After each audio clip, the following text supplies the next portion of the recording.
أعوذ بالله من الشيطان الرجيم.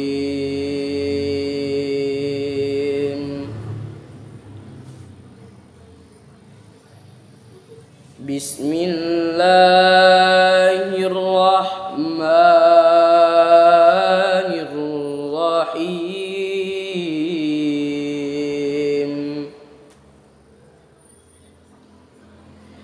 إن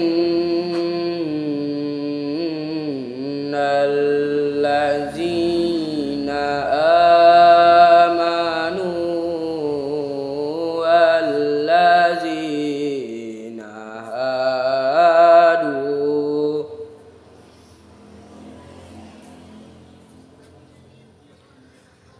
والذين هادوا والنصارى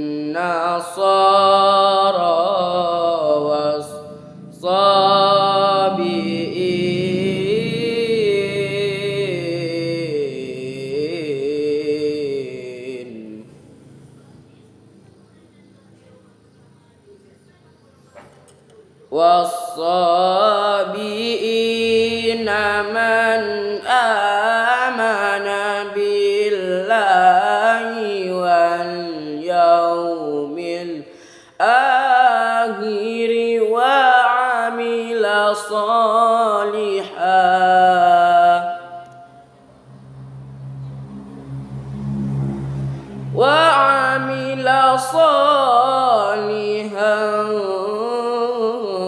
فلهم أجرهم عند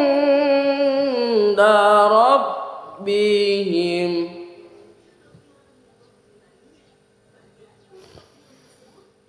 ولا خوف عليهم ولا هم يحزنون.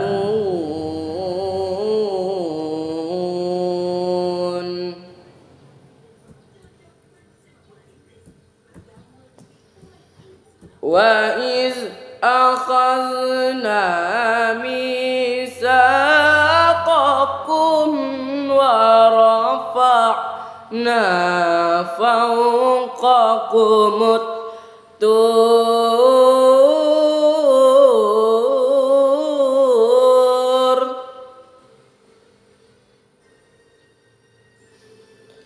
خذوا ما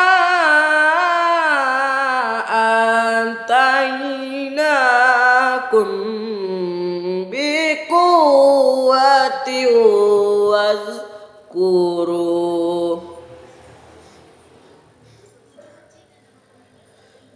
واذكروا ما فيه لعلكم تتقون.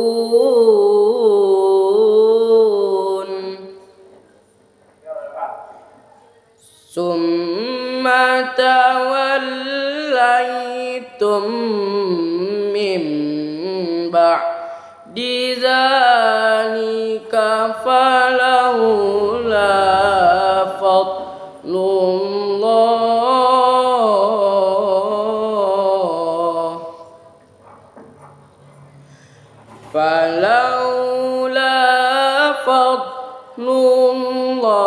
الله عليكم ورحمته لكنتم من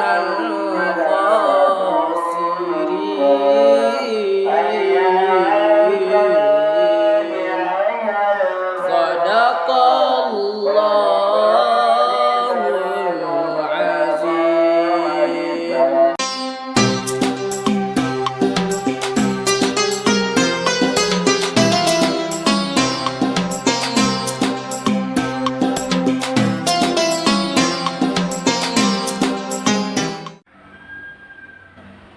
Bismillahirrahmanirrahim. Assalamualaikum warahmatullahi wabarakatuh. Alhamdulillahirabbil alamin. Wassalatu wassalamu ala asyrofil anbiya'i wal mursalin wa ala alihi wa sahbihi wa man tabi'ahum bi ihsanin ila yaumiddin. Amma ba'du.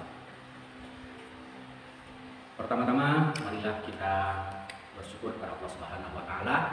Alhamdulillah pada kesempatan tahun 1445 Hijriah di kesempatan bulan suci Ramadan ini kita masih diberi segala macam nikmat, hidayah, taufik dan karunia dari Allah Subhanahu wa taala, dan juga kita masih diberi keimanan dan ketakwaan, kekuatan, kesehatan dan ghirah, semangat ataupun keinginan untuk mendirikan Ramadan, untuk mendirikan amal ibadah di dalam bulan suci Ramadan yang mulia ini.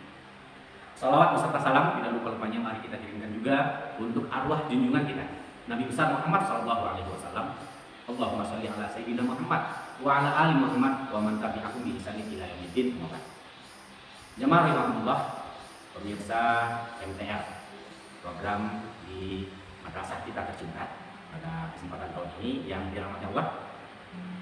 Tentunya suatu kebanggaan dan kemuliaan bagi kita semua yang masih diberi kesempatan oleh Allah untuk menegakkan panji-panji agama, menciarkan agama Islam kemana-mana. Salah satunya dengan memanfaatkan media FM. Nah, dalam kesempatan kali ini kita akan coba menukil ayat Al-Quran, perintah Allah di dalam kitab suci Al-Quran yang semestinya ayat ini sudah familiar bagi kita semua. Intinya, a'udzubillahi minasyaitonir rajim, bismillahirrahmanirrahim. Ya ayyuhalladzina amanu kutiba alaikumusiyam kama kutiba alal ladzina min qablikum la'allakum tattaqun. Shadaqallahu azim.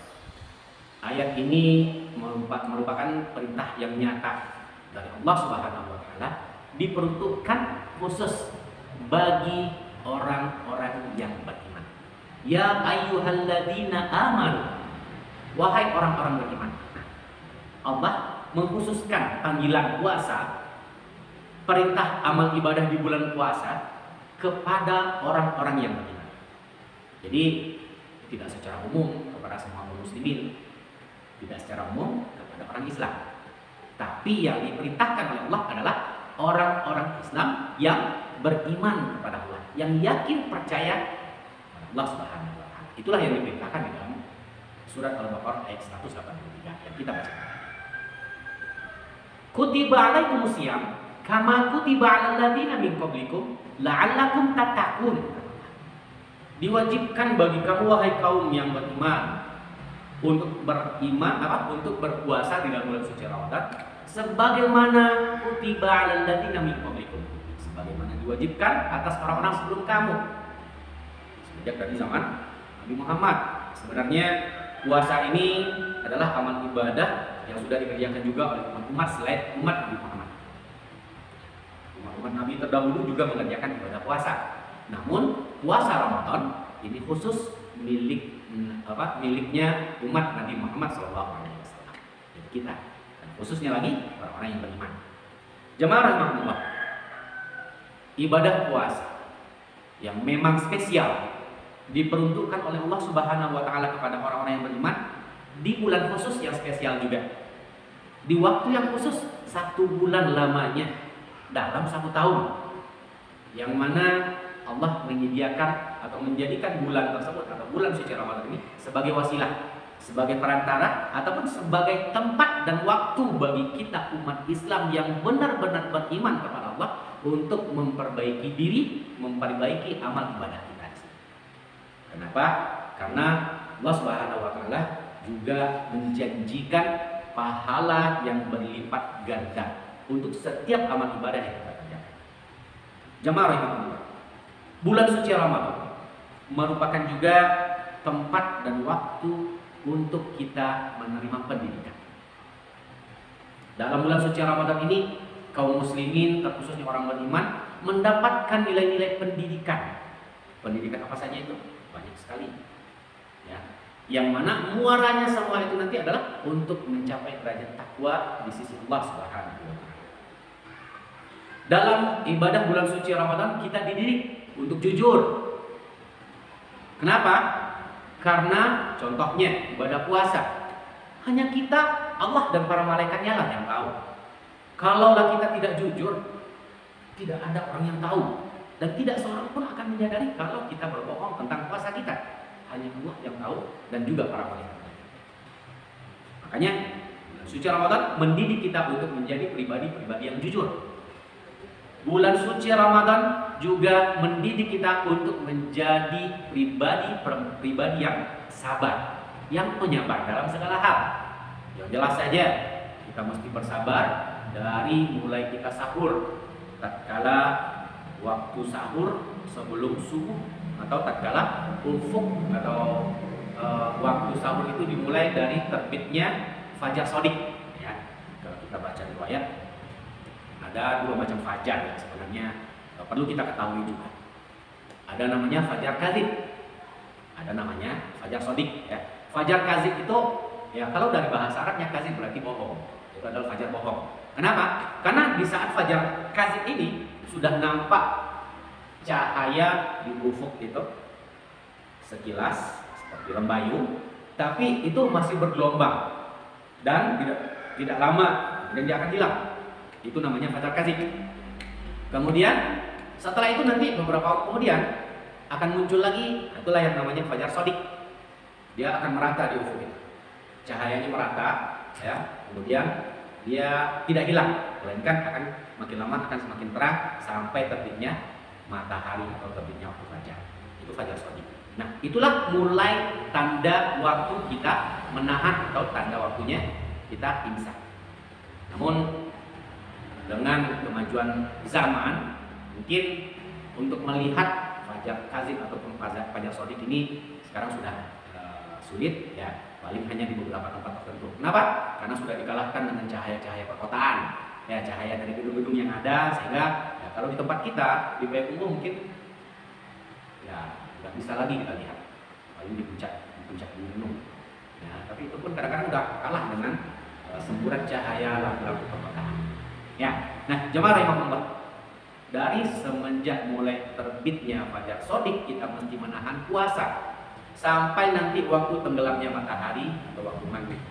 Nah, seandainya kita berbohong di situ, kita makan, minum dan lain sebagainya, tak ada orang yang akan tahu. Itu tidak akan diketahui oleh orang lain, kecuali hanya kita sendiri yang tahu, Allah dan para malaikatnya. Nah, jadi orang-orang yang beriman melaksanakan amal ibadahnya di dalam bulan suci Ramadan dengan keimanan dan ketakwaannya, tentunya akan lebih mengutamakan penilaian Allah, pandangan Allah daripada pandangan manusia yang ada.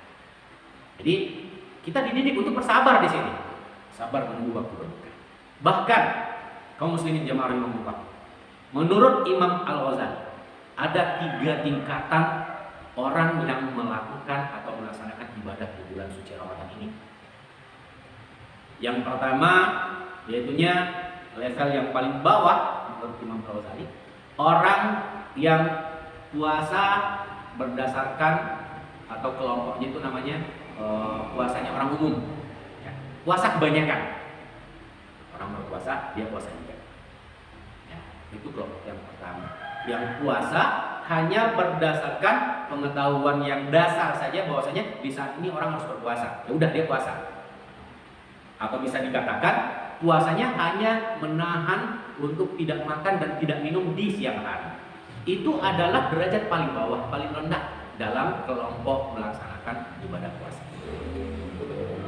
Nah, tentunya sebagai orang yang beriman dan kita berakal, berpikiran, ya, kita tentunya menginginkan yang terbaik. Ini belumlah menjadi target kita. Ya. Bahkan Rasulullah SAW bersabda dalam hadisnya, mengatakan, qala Rasulullah SAW, rubba sha'imin laisa lahu min siyami ilal ju', wa rubba qa'imin laisa lahu min qiyami ila sahar. Dikatakan Rasulullah SAW bersabda, berapa banyak orang-orang yang berpuasa tapi dia tidak mendapatkan pahala apa-apa selain rasa laparnya saja. Dan kata Rasulullah juga, berapa banyak orang yang sholat malam tapi dia tidak mendapatkan selain kelelahan, capek karena begadangnya saja. Kenapa? Yaitu tadi, karena dia masih termasuk kelompok yang pertama menurut Imam Al-Ghazali. Orang yang berpuasa karena dia tahu ini adalah saatnya puasa, cuma sampai di situ saja. Betapa sayangnya, ya. Betapa sayangnya kalau kita melaksanakan ibadah puasa ini hanya untuk menahan hawa nafsu makan dan minum saja. Dan tentunya sebagai orang yang beriman, sebagai orang yang berakal, kita tidak ingin sampai di situ saja. Maka kita masuk pada tahapan yang kedua menurut Imam Al-Ghazali. Yaitunya puasanya orang yang khusus, saum khusus.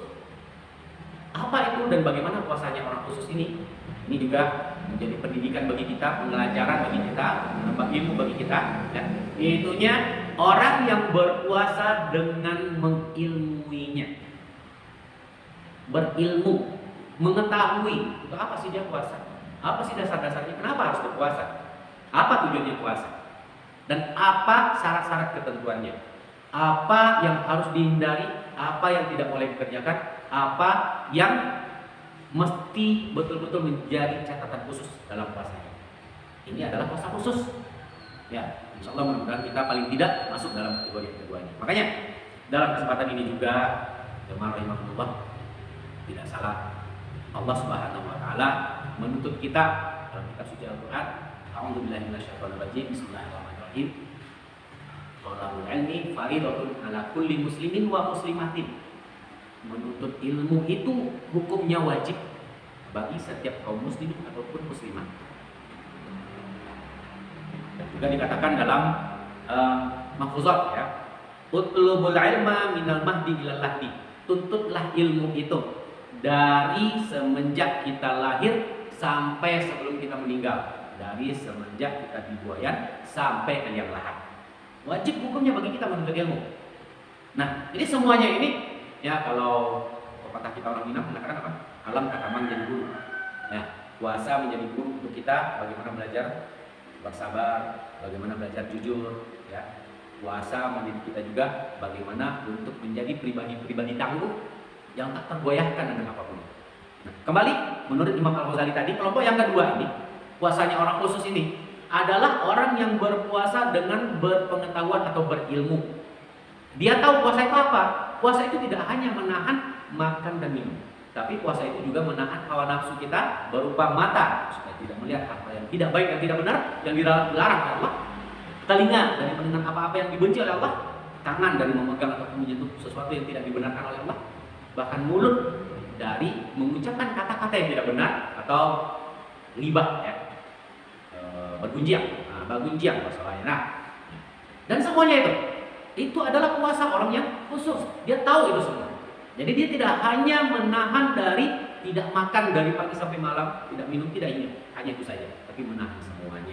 Menahan segala sesuatunya, hawa nafsunya, bahkan akal dan pikirannya dari menduga-duga, dari bersuuzon, dari berprasangka buruk dan lain sebagainya. Bahkan kalau zaman now enak, menahan tangan ini dari mengirimkan berita-berita hoax melalui media-media sosial yang ada.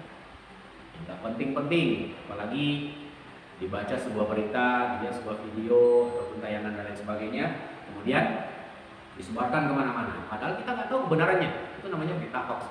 Nah, itu juga mesti kita tahan diri, jangan sampai karena mengikuti perkembangan zaman, akhirnya kita malah menyebarkan hal-hal yang tidak baik dan tidak benar. Itu juga harus kita lakukan. Makanya benar-benarlah mari kita berilmu. Mari kita berilmu dalam segala sesuatunya. Oh, bapak-bapak, ibu kami yang mungkin saat ini sudah mencapai usia tua, ya, gimana caranya kami mau belajar lagi?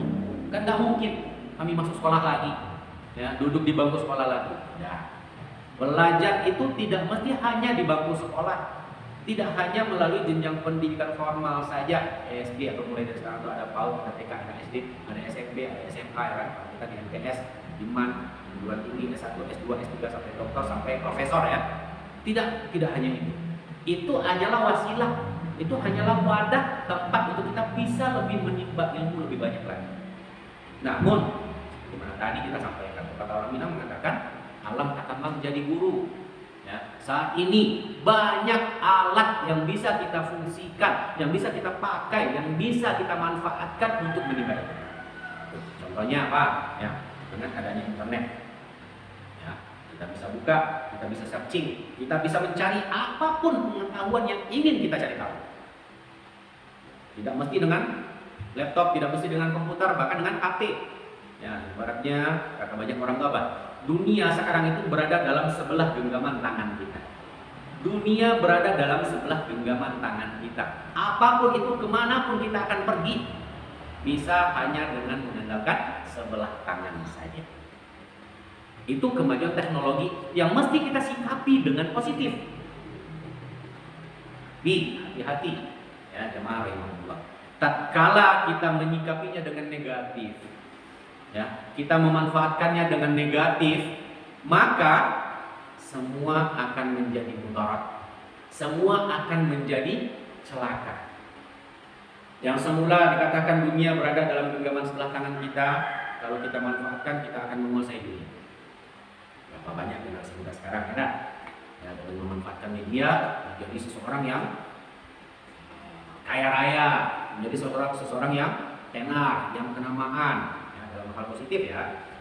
Seperti kalau generasi muda yang gemar dengan bahasa, yang banyak bahasa, ada saudara kita atau anak muda zaman now itu seperti Vicky Naki contohnya ya. Dia penggemarnya tahu sekali ini ya, seorang anak muda berasal dari Pekanbaru sana ya, bermodalkan kepiawaiannya dalam memanfaatkan fasilitas internet. Dia berselancar di Ome TV namanya programnya itu, dan dia mampu secara otodidak mempelajari banyak bahasa Korea, bahasa Inggris, apalagi yang paling fasih dia itu bahasa Rusia, bahasa apa lagi tuh?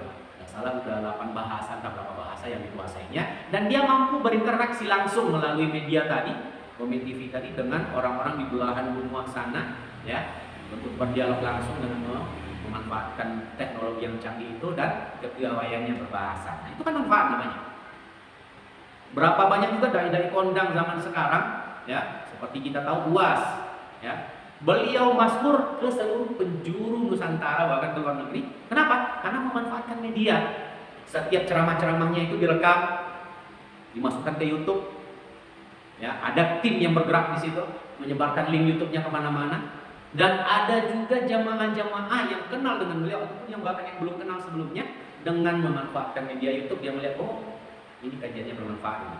Wah, saya dapat menimba ilmu dari sini. Sehingganya dia terkenal kemana-mana sampai diundang ke luar negeri. Dan masih banyak lagi ya pemanfaatan media ini untuk betul-betul menyalurkan ilmu, memberikan ilmu, menyampaikan ilmu, dan bagi kita juga untuk menuntut ilmu, mendapatkan ilmu.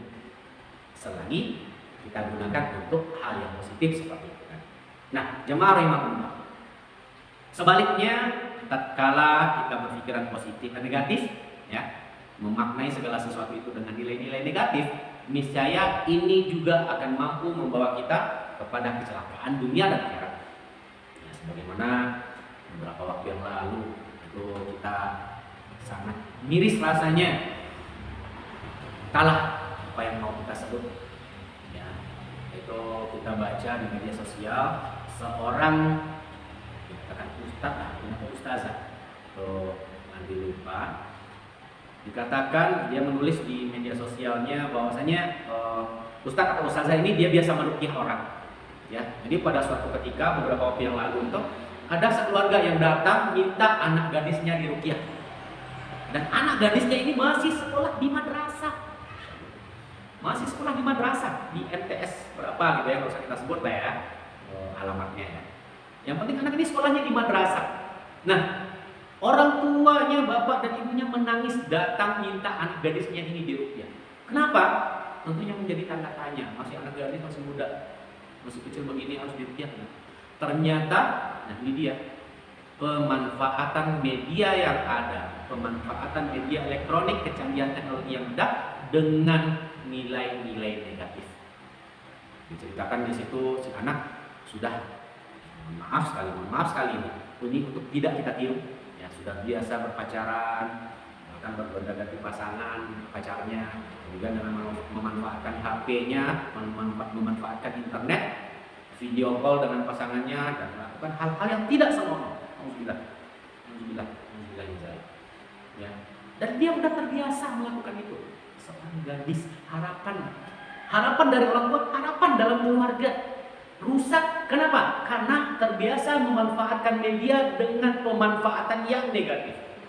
Ini bagi kita yang bunda, bapak-bapak, ibu-ibu, orang tua di rumah, memang kalau boleh betul-betul bermohon, betul-betul berharap, mari kita jaga generasi kita ini. Ya, tidak bisa untuk saat ini, oh saya udah tua, saya nggak ngerti teknologi, saya nggak ngerti megang HP, saya nggak bisa buka, nggak bisa lagi bapak. Ya, kita mesti mengetahui. Kalau kita tetap nggak tahu, cari tahu. Kita harus tahu. paling tidak dalam jangka sekali berapa, 2 kali seminggu atau 3 kali seminggu, kita mesti wanti-wanti menjaga anak gadis kita ataupun anak laki-laki kita, memeriksa HP-nya kalau memang udah kita beli HP, karena memang ya mana ya, tuntutan zaman now ya, bahkan kita di madrasah pun, di sekolah pun sudah tidak bisa memungkiri lagi HP ini menjadi kebutuhan ya. Anak-anak bahkan kita suruh untuk bawa HP ke sekolah. Kenapa? Karena memang udah dituntut seperti itu sekarang, nggak bisa kita hindari. Tinggal sekarang bagaimana kita mengemasnya, menjaganya, mewanti-wanti ya, supaya jangan sampai terperosok kepada hal-hal yang negatif. Nah, jamaah rahimakumullah, kita lanjut. Ada tingkatan yang ketiga menurut Imam Al-Ghazali, orang-orang yang melaksanakan ibadah di dalam bulan suci Ramadan ini, yaitunya puasanya orang khusus bil khusus, saumul khusus bil khusus. Ini adalah puasa tingkat tinggi ya, atau bisa disebut puasanya para anbiya, khulafaur rasyidin ya, ashabun nabi ya, puasanya para nabi-nabi, para sahabat-sahabat nabi, para khulafa ya, as-sabiqun al-awwalun. Kenapa? Karena puasa tingkat yang ketiga ini adalah puasa yang mana mereka mengilmui semuanya dan mereka yakin, hakul yakin atas apa yang dikerjakannya, dan itu merupakan perintah langsung dari Allah Subhanahu wa taala dan tidak ada keraguan-keraguan lagi akan apa yang dikerjakannya tersebut. Mudah-mudahan walaupun ini adalah kelompok puasanya orang yang para anbiya ya, kita sedikit banyaknya mampu juga bergerak ke sana atau mengarah ke sana, menjadi orang-orang yang memaksimalkan amal ibadahnya untuk betul-betul mengharapkan ridha Allah Subhanahu wa taala. Mudah-mudahan sebagaimana janji Allah, di akhirnya kelak kita menjadi orang-orang yang berkah. Jamaah rahimakumullah. Jadi lebih kurangnya bagaimanapun juga ya, kita tidak bisa berhenti belajar. Kita tidak bisa stop berhenti sampai di sini saja dari apa yang sudah kita peroleh. Tetap kita harus tetap menuntut sampai habis masanya nanti, sampai betul-betul nyawa yang mengandung badan ini dicabut oleh Allah Subhanahu wa taala. Never too old to learn. Tidak ada kata tua dalam belajar. Tidak ada kata tua dalam menuntut ilmu. Tidak ada berhenti dalam menuntut ilmu. Maka mari kita jadikan betul kesempatan ini, bulan suci Ramadan yang mulia ini, sebagai wahana, sebagai wasilah, sebagai tempat kita menuntut ilmu, sebagai tempat kita menimba ilmu, sebagai tempat kita menerima pendidikan-pendidikan untuk batin kita, untuk ruh kita, untuk jasa kita, dan untuk semua yang kita miliki, dengan memanfaatkan semua yang ada. Karena sebenarnya ya, tatkala kita bisa memanfaatkan segala sesuatu itu dengan positif, maka insya Allah itu akan menghasilkan hal yang positif juga.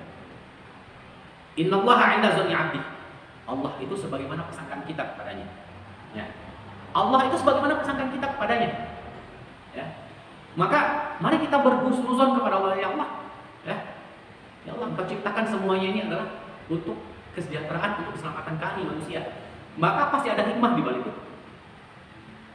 Jangan kita gampang-gampang berhusnuzon. Ya, Pak Andri sering berpesan di kelas biasanya pada anak-anak, jangan suka berhusnuzon kepada ilmu, apalagi ya nanti kebetulan mengaku bidang studi bahasa Arab ya, yang mana sebagian anak-anak kita menganggap bahasa Arab ini sulit. Sebenarnya bukan sulit, tapi mindset-nya betul yang udah membentuk bahasa Arab itu sulit. Jadi dalam bahasa Pandai dikatakan itu mereka udah bersuzon, mereka suzon dengan bahasa Arab yang mengatakan bahasa Arab itu sulit, sehingga udah kun fayakun, Allah menjadikan sulit baginya. Ya, ini jangan sampai kita bersuzon, tapi kita biasakan berhusnuzon, berprasangka baik, sehingganya Allah Subhanahu wa taala juga akan memberikan kebaikan kepada kita. Ya, anak-anak Bapak semuanya, adalah kita memanfaatkan media semaksimal mungkin untuk kebaikan. Kita jadikan itu sebagai ladang, sebagai tempat, sebagai wadah untuk menimba ilmu, untuk menyebarkan ilmu juga. Insya Allah akan baik bagi kita. Tapi sebaliknya, betul harus hati-hati. Zaman sekarang sangat gampang sekali, sangat mudah sekali suatu yang negatif itu mempengaruhi kita, bahkan menyesatkan kita. Mudah-mudahan kita semua adalah termasuk orang yang dihimbau oleh Allah Subhanahu wa taala dalam surat Al-Baqarah tadi, ya ayyuhalladzina amanu, ya. Dan mudah-mudahan kelak paling tidak di akhir Ramadan ini kita menjadi orang yang dijanjikan Allah, la'allakum tattaqun, supaya menjadi orang yang bertakwa. Jamaah rahimakumullah. Mungkin dalam kesempatan yang berbahagia ini dulu yang bisa kami sampaikan. Sedikit dan banyaknya kita memohon kepada Allah Subhanahu wa taala. Bahkan dalam doa-doa kita, mari kita biasakan juga Rabbana, ya, ungkapan doa kita setelah sholat dan dalam setiap doa kita, Rabbana hablana hukman, Rabbana hablana hukman walhiqna bis sholihin. Ya Allah, beri hikmah kami, ya Allah. Beri hikmah, limpahkan hikmahmu kepada kami, ya Allah. Bukakan pintu-pintu hikmahmu kepada kami, ya Allah, sehingga apapun yang kami alami, apapun yang kami lihat, apapun yang kami rasakan, apapun yang kami dengar, apapun yang kami ketahui, Engkau bukakan hikmahnya kepada kami. Engkau bukakan pikiran kami, hati nurani kami, untuk bisa menjadi orang yang bisa mengambil hikmah di balik itu semua. Karena akan sampai penyakit yang kita derita atau penyakit yang ditimpakan Allah kepada kita pun itu ada hikmah di balik itu. Jamaah rahimakumullah, dalam kesempatan kali ini mungkin itu saja bisa kita coba uraikan, dan mudah-mudahan sekali lagi bisa kita sama-sama ambil hikmahnya dan bisa sama-sama kita mencari kemuliaan, mencari hikmah sehingga mencapai derajat takwa di sisi Allah Subhanahu wa taala. Demikian saja, banyak maaf atas segala kekurangan, kekhilaafannya, dan terima kasih atas segala perhatiannya. Sekali lagi mudah-mudahan Allah memberkahi kita semua. Akhirul kalam, syukran. Wassalamualaikum warahmatullahi wabarakatuh.